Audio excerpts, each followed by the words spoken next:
नमस्कार दोस्तों, गोल स्टडी अजमेर के YouTube चैनल पर मैं एक बार फिर से आपका स्वागत करता हूं। राजस्थान की कला संस्कृति के बारे में चर्चा कर रहे थे, मंदिरों के बारे में पढ़ रहे थे। एक नए जिले के साथ आज फिर हम प्रस्तुत हुए हैं। अलवर जिले के मंदिरों के बारे में अध्ययन करेंगे। तो देखो, सबसे पहले मैं पढ़ा रहा हूँ आपको पांडुपोल हनुमान मंदिर। बहुत इंपॉर्टेंट है, यहाँ से एक सवाल आएगा, पांडुपोल हनुमान मंदिर। ठीक, कौन से जिले में है? अलवर में।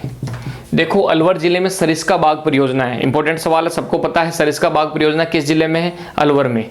और सरिस्का बाग परियोजना अलवर के अंतर्गत ही पांडुपोल नामक एक स्थान है। काफी हरियाली है, पहाड़ियां हैं, झरना भी बहता है, एक अच्छा स्थान है घूमने के लिए। तो उस स्थान पर पांडुपोल हनुमान मंदिर है। तो पहला सवाल तो ये उठता है कि पांडुपोल हनुमान मंदिर किस जिले में है? अलवर जिले में। कौन सी बाग परियोजना में है? सरिस्का बाग परियोजना। सरिस्का बाग परियोजना के अंतर्गत है। उसी स्थान पर है, जंगल है, काफी अरावली की पहाड़ियां हैं। ठीक है, अब आगे सुनो, एक कहानी सुना देता हूं आपको बहुत अच्छी सी पांडुपोल की। पांडु जो थे, उनके वंशज महाभारत काल में क्या कहलाए थे? पांडव कहलाए थे। जब पांडव जुए में हार गए थे, उसके बाद दुर्योधन वगैरह ने उनको 1 वर्ष का अज्ञातवास दिया था। अब जब पांडव 1 वर्ष तक अज्ञातवास बिता रहे थे, जंगलों में घूम रहे थे, तो ऐसी स्थिति में कहते हैं घूमते घूमते पांडव इस जगह पर आए जिस जगह पर आज पांडुपोल है। ठीक है, यहाँ पर पहाड़ियाँ थी, दुर्गम रास्ता था, तो उस रास्ते से पांडव गुजर नहीं सकते थे, काफी सकड़ा रास्ता था। तो भीम जो थे बहुत ताकतवर थे, भीम ने अपनी गदा के प्रहार से पहाड़ी को काट दिया था, पहाड़ी में रास्ता निकाल दिया था। और पांडवों ने यहाँ पर समय बिताया, भीम ने यहाँ रास्ता बनाया, इस कारण इस जगह का नाम क्या पड़ गया? पांडुपोल पड़ गया। अब देखो, सबसे बड़ी बात एक और ये आती है, इंपॉर्टेंट है, ये सवाल आएगा पांडुपोल हनुमान मंदिर से जुड़ा हुआ कि पांडुपोल जो है, यहाँ पर हनुमान जी की जो प्रतिमा है, यहाँ लेटे हुए हनुमान जी हैं। कौन सा हनुमान जी हैं? लेटे हुए हनुमान जी का मंदिर है, शयन मुद्रा में है, लेटे हुए हनुमान जी का मंदिर। या फिर ये भी आ सकता, कौन सी मुद्रा? शयन मुद्रा। शयन मतलब ही क्या होता है? सोना। इसकी भी एक कहानी है कि जब जो भीम था, उसने जब पहाड़ को अपनी गदा के प्रहार से एक बार में ही काट दिया था और रास्ता निकाल लिया था, तो भीम को अपने बल पर और ज्यादा घमंड हो गया था कि यार मेरे से ज्यादा ताकतवर तो कोई भी नहीं है। उसी टाइम एक और घटना घटी कि जो द्रौपदी थी, पांडवों की पत्नी, वो झरने में स्नान कर रही थी। ठीक है, और वहां पर एक विचित्र सुंदर सा पुष्प या जो फूल था वो बहता हुआ आया। उस फूल को देखते ही द्रौपदी को लगा कि यार ये फूल तो मेरे पास होना चाहिए, इस फूल से मैं श्रृंगार करूंगी। अब जो जलधारा थी वो तेज बह रही थी और वो फूल जो है पानी में तेजी से बहता हुआ बहुत आगे चला गया। द्रौपदी ने भीम से कहा कि मुझे वो पुष्प कैसे भी चाहिए। अब भीम जो है द्रौपदी की इच्छा पूरी करने के लिए पुष्प लेने के लिए आगे गया। अब जब भीम पुष्प लेने आगे गया तो उसको रास्ते में एक वानर मिला, बूढ़ा वानर था, लेटा हुआ था। ठीक है ना, तो भीम घमंड में तो था ही। भीम ने कही, ए बूढ़े वानर, यहाँ से हट जा, ठीक है ना, मेरा रास्ता छोड़ दे, मेरे को आगे पुष्प लेने के लिए जाना है। तो वो जो बूढ़ा वानर था कोई साधारण वानर नहीं था, वो वास्तव में हनुमान जी थे और वो वहां पर पूंछ को बीच में रख करके बैठे थे। तो भीम जो है उन्हें जबरदस्ती हटाना चाह रहा था। तो हनुमान जी ने कही, मैं तो रास्ता दे दूंगा तेरे को, ठीक है ना, लेकिन तेरे को मेरी पूंछ हटा के ही जाना पड़ेगा। तो भीम को घमंड था, तो भीम ने हनुमान जी, उसने सोचा मैं बंदर को ऐसे ही उठा के फेंक दूंगा, उसको क्या पता कि हनुमान जी है। तो उसने हनुमान जी की पूंछ को हटाने का प्रयास किया, लेकिन वो पूंछ हिली नहीं। काफी मेहनत की लेकिन पूंछ को वो हिला नहीं पाया। तब उसको विश्वास हो गया कि ये कोई साधारण वानर नहीं, ये तो हनुमान जी है। इस प्रकार से हनुमान जी ने जो है यहाँ पर भीम की क्या ली थी? परीक्षा ली थी। और जो भीम है उसको बाद में वरदान भी दिया था और भीम के घमंड भी कहीं ना कहीं क्या हुआ था? चकनाचूर हुआ था। तो हनुमान जी यहाँ पर लेटे हुए थे, इसलिए हनुमान जी की आज भी यहाँ पर कौन सी प्रतिमा है? लेटे हुए हनुमान जी की। तो बहुत इंपॉर्टेंट है, लेटे हुए हनुमान जी का मंदिर शयन मुद्रा वाला कहाँ पर है? पांडुपोल में। पांडुपोल किस अभ्यारण्य में आता है? सरिस्का बाग परियोजना में आता है। कौन से जिले में है? अलवर में। काफी अच्छा स्थान है, प्राकृतिक दृश्यों से परिपूर्ण है। ठीक है ना, तो ये बात अपने को क्या रखनी है? ध्यान। इसके बाद एक और मंदिर मैं आपको बताता हूँ, नीलकंठ महादेव। कौन से महादेव? नीलकंठ महादेव। देखो नीलकंठ महादेव का तो हर जिले में मंदिर मिल जाएगा, लेकिन अलवर का एक बहुत फेमस मंदिर है नीलकंठ महादेव। अलवर जिले के अंदर, देखो जिला ही पूछते हैं, बाकी अलवर जिले में कहते हैं ठेला नाम का एक जगह है, वहाँ से कुछ किलोमीटर की दूरी पर राजौरगढ़ नाम की एक ग्राम पंचायत है, वहाँ पर ये मंदिर है, लेकिन इतनी चिंता की कोई आवश्यकता नहीं है। नीलकंठ महादेव कहाँ है? अलवर जिले में है। अब सुनो एक बहुत इंपॉर्टेंट सवाल जो यहाँ से आता है, ये शिव जी का मंदिर है। नीलम जो एक पत्थर होता है, नीलम की बनी हुई शिवलिंग है, कहते हैं पांडवों के टाइम की ये शिवलिंग है, बहुत पुराना मंदिर है और काफ़ी चमत्कारी शिवलिंग भी है, लगभग 4-5 फीट ऊंची शिवलिंग है और काफ़ी विशाल भी है। लेकिन यहाँ से एक सवाल आएगा बहुत इंपॉर्टेंट कि ये जो मंदिर है, यहाँ पर नाचते हुए गणेश जी की प्रतिमा, यानी यहाँ पर गणेश जी क्या कर रहे हैं? डांस कर रहे हैं। तो नृत्यरत गणेश जी का मंदिर, ऐसे सवाल ही आते हैं जनरली पटवार पुलिस में कई बार। नृत्यरत गणेश जी का मंदिर कहाँ पर है? वही नीलकंठ महादेव, ये अलवर के अंदर यहाँ पर नाचते हुए गणेश जी हैं। अब कई लोगों के मन में आ रही होगी कि सर नाचते हुए गणेश जी तो और भी जगह है, तो अंबिका माता का मंदिर भी है एक, अपन पढ़ेंगे, वहाँ पे भी नाचते हुए गणेश जी है, और नीलकंठ महादेव अलवर में भी नाचते हुए क्या है? गणेश जी है। ये बात भी आपको क्या रखनी है? ध्यान रखनी है। स्क्रीनशॉट लीजिए, फिर अगला मंदिर बताता हूँ, ठीक है? हाँ, ले लिया होगा स्क्रीनशॉट, ठीक है।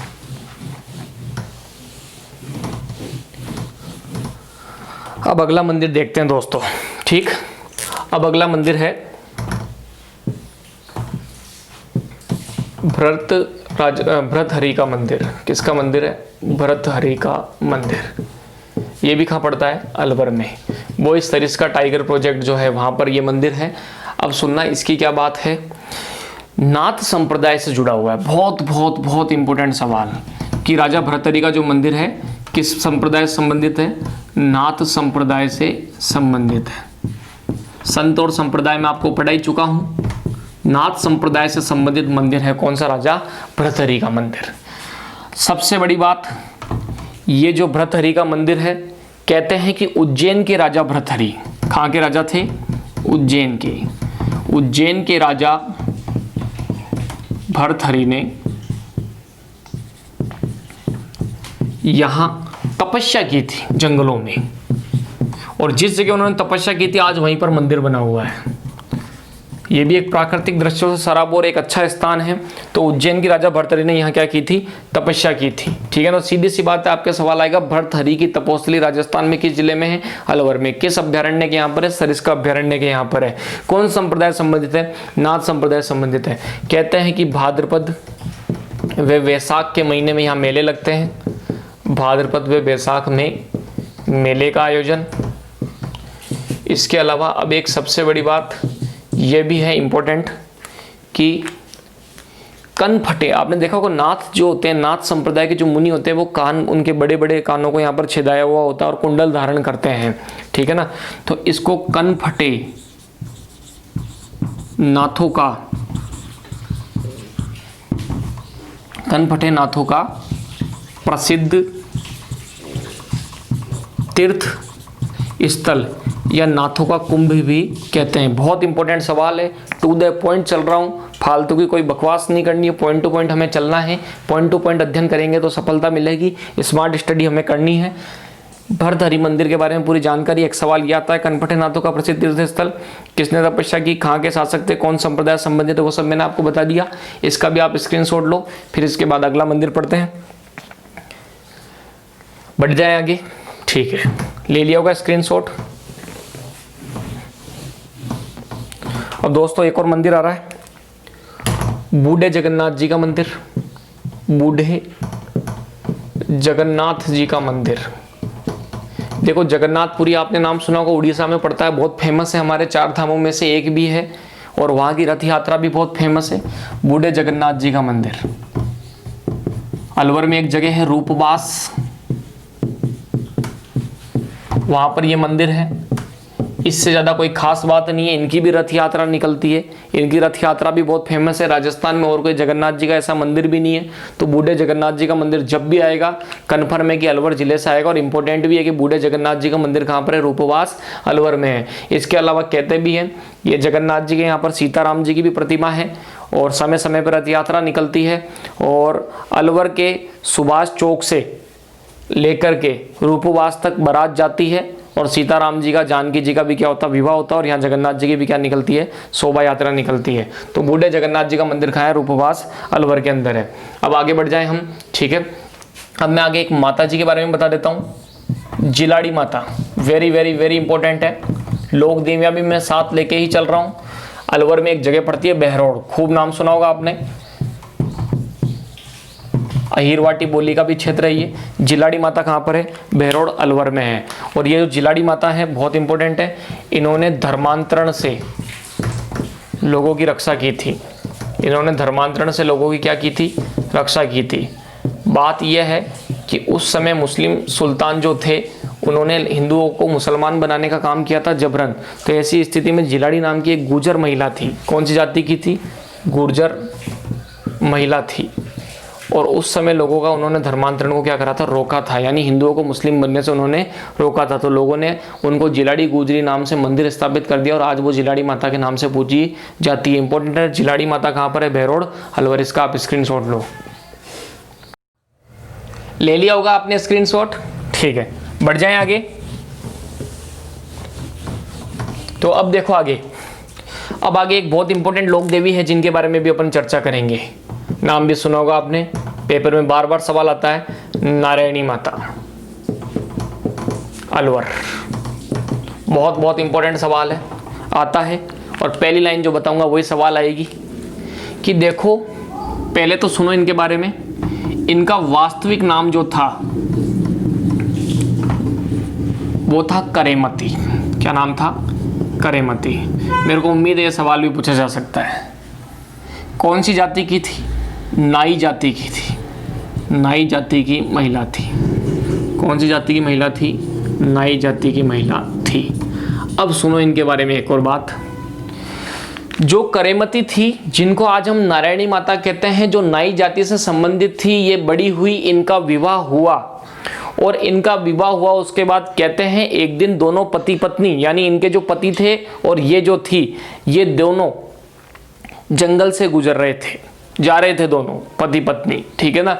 जब ये जंगल से गुजर रहे थे तो दोपहर का समय था, बहुत तेज धूप थी और गर्मी का समय था। तो ऐसी स्थिति में धूप तेज होने के कारण इनके पति जो है उनको थकान महसूस हुई।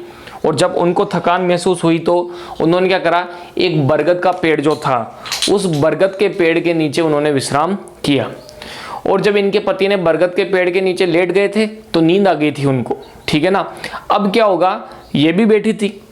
अब काफ़ी समय बीत गया, शाम होने को आई, तो इन्होंने सोचा अब मैं अपने पति को उठा दूं, क्योंकि शाम हो गई, अब हमें यहाँ से चलना चाहिए।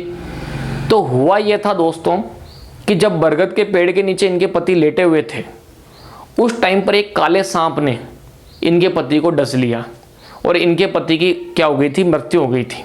और इन्हें पता ही नहीं चला था, शाम हो गई थी। इन्होंने सोचा अभी तक हमारे जो मेरे पति हैं वो क्या कर रहे हैं, सो रहे हैं। इन्होंने शाम के समय अपने पति को उठाया, अब वो उठे नहीं, उनका शरीर नीला पड़ा हुआ था। इनको समझ में आ गई कि मेरे पति की क्या हो चुकी, मृत्यु हो चुकी है। ये पतिव्रता स्त्री थी। अब सीधी सी बात है, उस समय सती प्रथा भी बहुत चला करती थी। तो अब इन्होंने क्या करा, अपने पति की जो डेथ बॉडी थी, जो लाश थी, जो शरीर था, उसके साथ सती होने का क्या किया, निश्चय किया। अब क्या होगा, अब पति के लिए चिता भी तैयार करनी पड़ेगी। अकेली महिला है, संध्या का समय हो रहा है और अब महिला को अपने पति की जो शरीर है उसके साथ क्या होना है, सती होना है। तो उस समय लकड़ियों का भी बंदोबस्त करना था। गोधूली वेला के टाइम पर आपको पता है गायें चर के वापस लौटती है, अंधेरा सा हो जाता है। उस समय पर कुछ मीणा जाति के जो ग्वाले थे वो वहाँ से जा रहे थे। उन ग्वालों से नारायणी माता ने कही कि मेरे पति की क्या हो चुकी, मृत्यु हो चुकी है और अब मेरे को क्या होना है, सती होना है। तो आप लकड़ी का बंदोबस्त कर दीजिए, चिता तैयार कर दीजिए ताकि मैं क्या हो सकूं, सती हो सकूं। उन युवकों ने चिता तैयार की, नारायणी माता की हेल्प की और नारायणी माता जो है वो बाद में क्या हुई, सती हुई। और कहते हैं आज भी उन मीणा युवकों पर, उनके वंशजों पर और मीणा जाति पर भी नारायणी माता का क्या है, आशीर्वाद है, ठीक है ना। और फिर क्या हुआ, नारायणी माता अब सती हो चुकी थी, अब वो सती माता भी बन चुकी थी। अब क्या है, देखो एक दोस्तों एक बात बता दूं, तो नारायणी माता का मंदिर कहाँ है, बहुत बहुत बहुत इंपॉर्टेंट सवाल आएगा। अलवर जिले में, वो तो पता ही है आपको, दिख भी रहा होगा। एक तहसील है राजगढ़, ये सवाल बार बार आया हुआ है। अलवर जिले में राजगढ़ तहसील में कौन सी माता जी का मंदिर है? नारायणी माता का। लेकिन सुनो दोस्तों, आजकल क्या सवाल आ रहा है, आजकल माता जी की डूंगरी भी पूछ लेते हैं। जैसे शीतला देवी की आपको पता है चाकसू की सील डूंगरी बार बार पेपर में आती है, तो कन्फर्म मानना बहुत इंपॉर्टेंट है। अलवर जिले में राजगढ़ तहसील में रट लेना बरवा की डूंगरी, इंपॉर्टेंट है। अलवर जिले में राजगढ़ तहसील में बरवा की डूंगरी पर नारायणी माता का मंदिर है, नारायणी माता का मंदिर है। वास्तविक नाम क्या था? करेमती। कौन सी जाति की थी? नाई जाति की थी। किन युवकों ने हेल्प की थी? मीणा जाति के युवकों ने हेल्प की थी। अब सुनो, इन माता जी के मंदिर में अभी विवाद चल रहा है, क्योंकि नाई, हाँ एक बात और सुनो, नाई जाति की कुल देवी, नाई जाति की कुल देवी कौन है? नारायणी माता है। लेकिन इस मंदिर में पूजा को लेकर विवाद है मीणाओं के बीच में और नाइयों के बीच में। नाई कहते हैं हमारी माता जी इसलिए पूजा होगी, मीणा कहते हैं माता जी का संबंध हमसे भी, क्योंकि हमने माता जी की हेल्प करी थी और हमको माता जी ने वरदान भी दिया था। तो मीणा वे नाई विवाद, किसको लेके? पूजा को लेकर के। तो ये अपन ने कौन सी माता जी के बारे में पढ़ा? नारायणी माता के बारे में। दोस्तों इतने कम समय में अलवर के जो मुख्य मुख्य मंदिर हैं, जो पेपर में आने की दृष्टि से महत्वपूर्ण है, मैंने आपको बताने का प्रयास किया है। कहानी के माध्यम से भी हमने पढ़ा है। वीडियो को अधिक से अधिक प्रोत्साहन देना, लाइक शेयर सब्सक्राइब करिएगा, और अगली वीडियो में एक नए जिले के साथ हम हाजिर होंगे। Thank you.